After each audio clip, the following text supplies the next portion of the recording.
हरे Krishna. Shrimad Bhagavatam canto 4 chapter 16 बंदी जनों द्वारा राजा पृथु की स्तुति। महर्षि मैत्रेय ने आगे कहा, जब राजा पृथु इस प्रकार विनम्रता से बोले तो उनकी अमृत तुल्य वाणी से गायक अत्यधिक प्रसन्न हुए। तब वे पुनः ऋषियों द्वारा दिए गए आदेशों के अनुसार राजा की पूरी पूरी प्रशंसा करने लगे।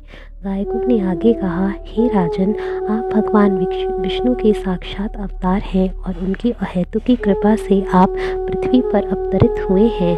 अतः हमें इतनी सामर्थ्य कहाँ कि आपके महान कार्यों का सही सही गुणगान कर सके। यद्यपि आप राजा वीन के शरीर से प्रकट हुए हैं तो भी ब्रह्मा तथा अन्य देवताओं के समान बड़े बड़े वाचक और वक्ता भी आपके महिमामय कार्यों का सही सही वर्णन नहीं कर सकते। यद्यपि हम आपका ठीक से गुणगान कर सकने में असमर्थ हैं तो भी हमें आपके कार्यों की महिमा के गायन में दिव्य स्वाद प्राप्त हो रहा है।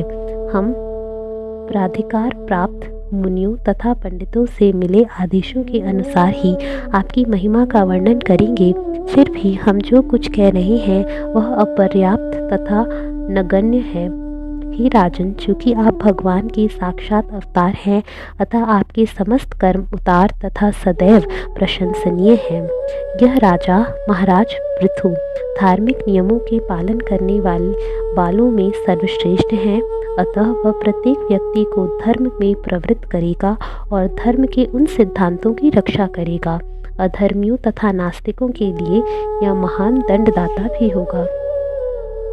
यह राजा अकेले अपने ही शरीर में यथा समय समस्त जीवात्माओं का पालन करने तथा विभिन्न प्रकार के कार्यों को संपन्न करने के लिए विभिन्न देवताओं के रूप में प्रकट होकर उनको प्रसन्न रखने में समर्थ होगा। इस प्रकार वह प्रजा को वैदिक यज्ञ करने के लिए प्रेरित करके स्वर्गलोक का पालन करेगा। यथा समय वह उचित वर्षा द्वारा उस पृथ्वी लोक का भी पालन करेगा।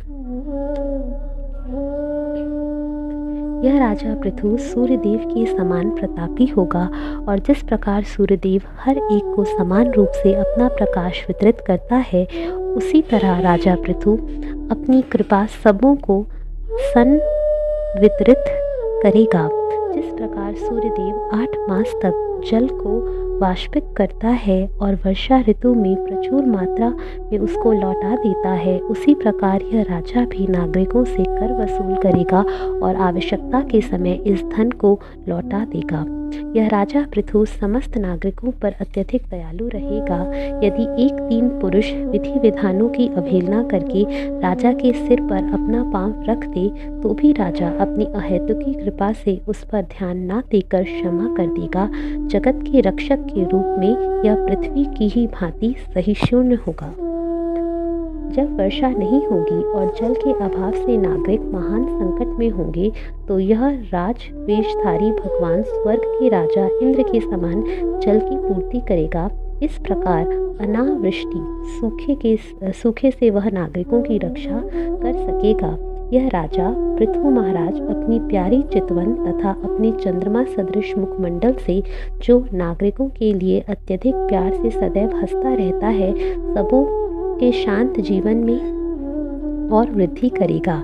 गायकों ने आगे कहा, राजा द्वारा अपनाई गई नीतियों को कोई भी नहीं समझ सकेगा, उसके कार्य भी गुप्त रहेंगे और कोई यह नहीं जान सकेगा कि वह प्रत्येक कार्य को किस प्रकार सफल बनाएगा। उसका कोश सदा ही लोगों से अज्ञात रहेगा।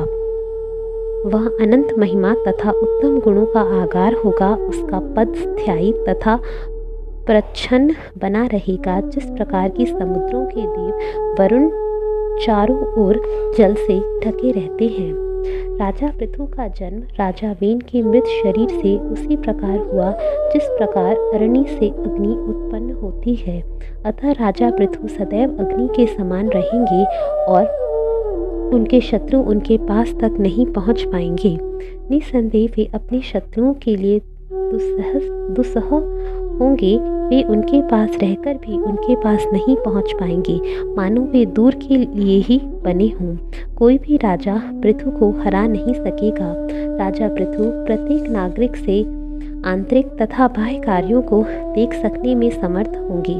फिर भी उनकी गुप्त गुप्तचर व्यवस्था को कोई जान नहीं सकेगा और वे अपनी स्तुति अथवा निंदा संबंधी मामलों में सदैव उदासीन रहेंगे। वे शरीर के भीतर स्थित वायु अर्थात प्राण के समान होंगे, जो बाह्य तथा आंतरिक रूप से प्रकट होता है किंतु सभी व्यापारों से सदैव निरपेक्ष रहता है। क्योंकि यह राजा सदैव धर्मनिष्ठा के मार्ग पर रहेगा, अतः वह अपने पुत्र तथा अपने शत्रु के पुत्र दोनों के प्रति संभाव रखेगा।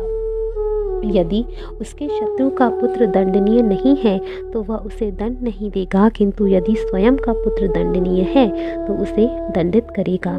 जिस प्रकार सूर्यदेव अपनी प्रकाशमान रश्मियों को आकृतिक प्रदेश तक बिना किसी अवरोध के बिखेरते हैं, उसी प्रकार राजा पृथु का प्रभाव आकृतिक क्षेत्र तक के समस्त भूभागों पर होगा और वह आजीवन अविचल रहेगा।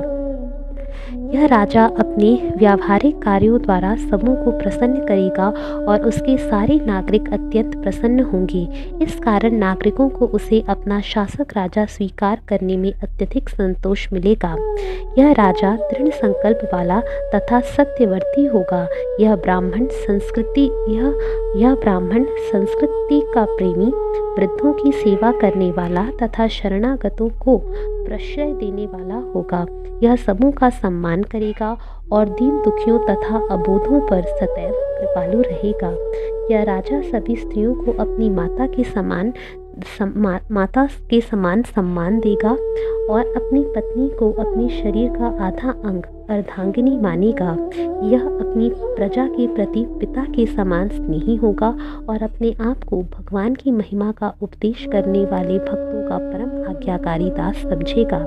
यह राजा समस्त जीवधारी प्राणियों को अपने ही समान प्रिय मानेगा और अपने मित्रों के आनंद को सदैव बढ़ाने वाला होगा। यह मुक्त पुरुषों से घनिष्ठ रूप से संबंधित रहेगा और समस्त अपवित्र व्यक्तियों को कठोर दंड देने वाला होगा।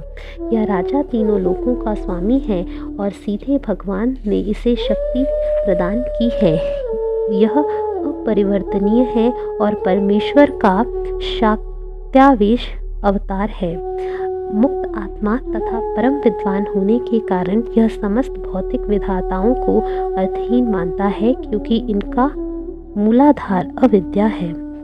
यह राजा अद्वितीय शक्तिशाली तथा वीर होगा, जिससे उसका कोई प्रतिद्वंदी नहीं होगा।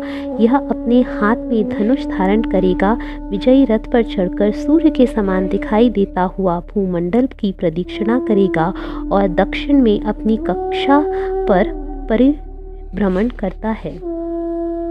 जब यह राजा सारे संसार में भ्रमण करेगा तो अन्य राजा और अन्य देवतागण इसे सभी प्रकार के उपहार भेंट करेंगे।